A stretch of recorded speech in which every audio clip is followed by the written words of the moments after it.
Alright guys, we just completed this 2000 Honda Civic Si. This thing's clean. Customer wanted a two-way security system with a starter kill, tilt sensor, shock sensor, glass brake sensor, with the panic, flashing lights, and keyless entry. And we delivered just that.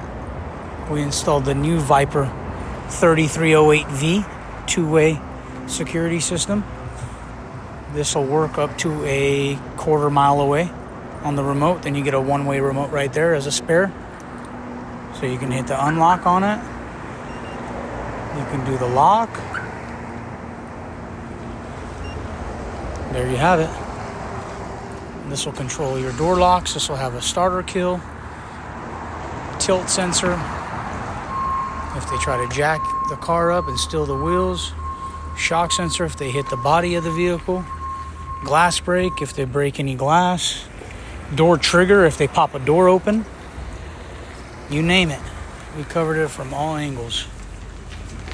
This thing's clean. So there you have it, the 3308V. No remote start because it's a manual transmission. He wasn't feeling it. He came to the right spot. Only at 559. Secure your ride.